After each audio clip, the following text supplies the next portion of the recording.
فاسألوا أهل الذكر إن كنتم لا تعلمون.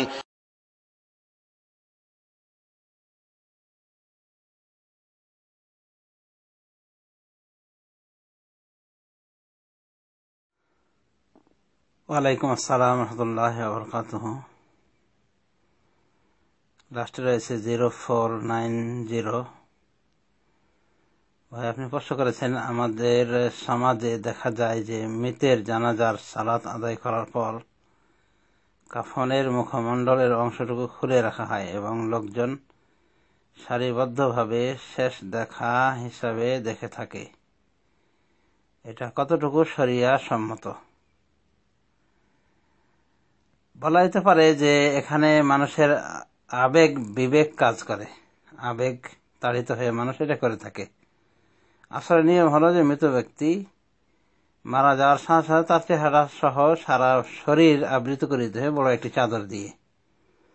রাসূলুল্লাহ সাল্লাল্লাহু আলাইহি ওয়াসাল্লামকে তাই করা হয়েছিল, বড় একটি চাদর, সুতির চাদর দিয়ে তাকে ঢেকে দেওয়া হয়েছিল। তবে আবু বকর অনুপস্থিত ছিলেন বিধায় উনি যখন আসেন, এসে রাসূলুল্লাহ সাল্লাল্লাহু আলাইহি ওয়াসাল্লামের চেহারা মোবারক থেকে চাদর সরিয়ে তাকে চুম্বন করেন। মর্মে সহিহ হাদিস পাওয়া যায়। অনুভাবে রাসূলুল্লাহ সাল্লাল্লাহু আলাইহি ওয়াসাল্লাম উসমান বিন মাযউনকে, যিনি তার আত্মীয় হবেন, তাকে তিনি চুম্বন করেছিলেন মৃত অবস্থায়, তার মৃত অবস্থায়।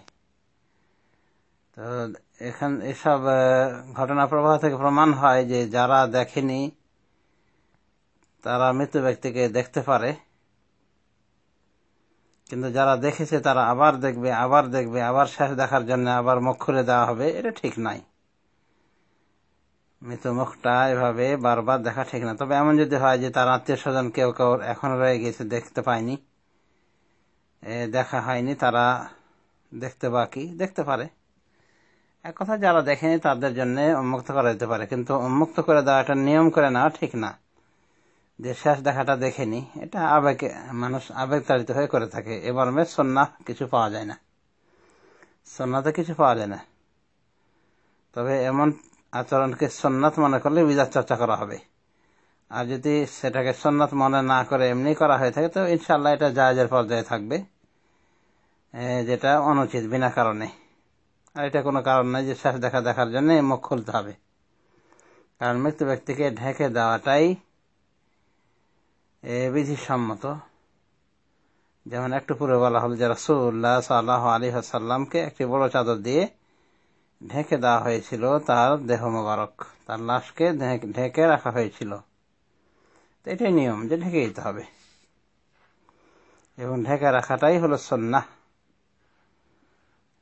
কিন্তু নিতান্ত প্রয়োজনে বা যারা দেখে তারা দেখার উদ্দেশ্যে খোলা যেতে পারে।